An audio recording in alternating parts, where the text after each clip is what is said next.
My definition of addiction is something that you can't stop, right? And most people who struggle from addictions are trying to regulate and alter their internal state. Now, you and I have been hypnotized and conditioned into believing that change happens outside of us. People are looking for something outside of them to change their internal state. It's kind of a Newtonian principle. You wait for your wealth to come to feel abundant. You wait for your healing to occur to feel wholeness. You wait for your success to show up so you feel empowered. You wait for your new relationship to show up to feel love. You're waiting for the event outside of you to happen to change how you feel inside of you. That's cause and effect. And we're conditioned based on consumerism and marketing and programming that that's the way it works. To get something to relieve yourself. And the problem with that is that people begin to confuse true happiness with pleasure, and they're not the same thing. So people who have addictions like that typically have had some very difficult past experiences that have branded them emotionally, and they just don't know how to change. They just don't know. And they're just looking for some relief inside of them so that they can make that feeling go away. So we can become distracted by our external environment for a period of time, But then when you realize that the sports car or the new wardrobe or the vacation or the whatever people do to try to make the feeling go away, the novelty of that thing outside of us wears off because we're trying to re-identify with our environment. And that goes away. The next thing that people do is they look for some immediate change. And so they take a drug. They drink something, they gamble, they watch pornography, and the event outside of them changes their internal chemistry. And the moment they notice that the pain or the emptiness goes away, the moment they feel differently, they look to see what caused it. And this is when the attachment begins. Here's the problem, though. The rush of chemical change that takes place, the pleasure centers in the brain, there's a huge release of the pleasure chemicals. And the release, the intensity of those release of those chemicals begins to desensitize the receptor sites in the brain. So as the brain chemicals are released and the receptor sites become desensitized, the next time you gamble, the next time you take the drug, the next time you shop, you need a little bit more the next time.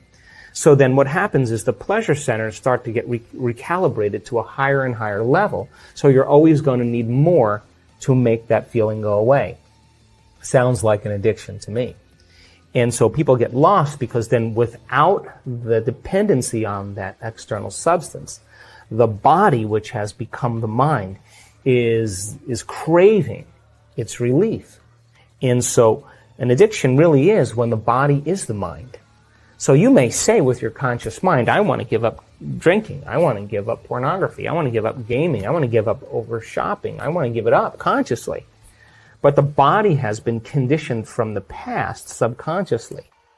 And so now the body's the mind. Now, no one's told people that true change can happen within them. And so then when people start to realize that there's a gap between the external world and how they present themselves to the world and their attention on the outer world and their attention on their inner world and how they really feel. And if they're spending the majority of their time looking outside of them for change and they don't want to look at this feeling, all they want to do is make that feeling go away, they're going to wind up in trouble. So true change is when you start looking within and you become conscious of your unconscious thoughts. In neuroscience, it's called metacognition. You become aware of your habits and your unconscious behaviors. And you look at those emotions that are connected to past experiences and allow yourself to observe them. So then think about this. If 95% of who we are by the time we're 35 years old are those programmed states, the moment you're observing how you think, how you act, and how you feel, it means you're no longer the program. You're now a consciousness observing the program, and you're beginning to objectify your subjective self. You are seeing yourself through the eyes of someone else. Turns out that the size of the frontal lobe, the crowning achievement of the human being, 40% of our entire brain, that's what separates us from all other species. It's the boss, it's the CEO, it's the conscience, it's the creative center. It's what speculates possibilities, it's what learns from its mistakes, it's what has intention, attention, it regulates and controls behaviors and emotional reactions. When your forebrain begins to turn on, when that begins to happen, you are now beginning to become the executive in your life. You're starting to gain more control over your life. If you're living primarily as the body-mind, then the hindbrain is looking for some chemical relief. So by the mere fact that you can begin to observe who you're being means you could modify who you are to do a better job in life. It's difficult because we're breaking out of a biological mold. It's difficult because most people don't know that they have within their reach all the tools to do it. I can tell you that there is a strong majority of people who are still taking the placebo, who are still making their changes. Because we know that, like in a Parkinson's study, you give Parkinson's patients a placebo and more than 50% of them, their intention tremors go away. But if you take those people after they're making 200 times the amount of dopamine by getting a saline injection or an injection of distilled water, they're making their own dopamine. And Parkinson's is a deficiency in dopamine.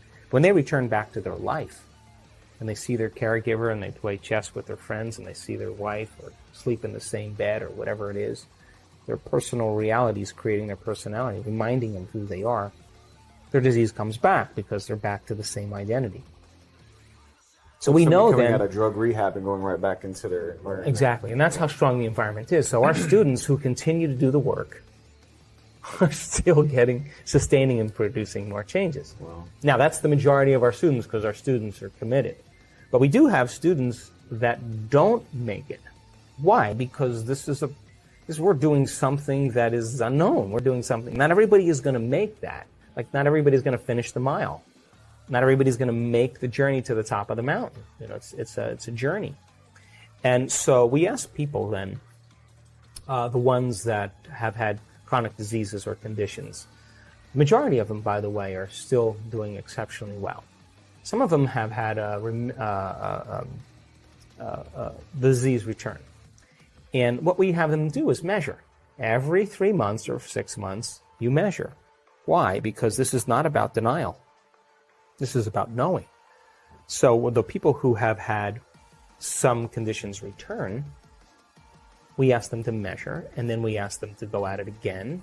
And if their values aren't changing, we ask them to intervene with other medical means or whatever they need to improve. So the ones that have had the healings, though, the majority of them are still doing exceptionally well. Some of them that stop taking the placebo or they lose their job, they lose their mother, they lose their life, and they get stressed, and they go back to their old self. Well, it's a matter of time when we're going to start seeing some of those conditions return.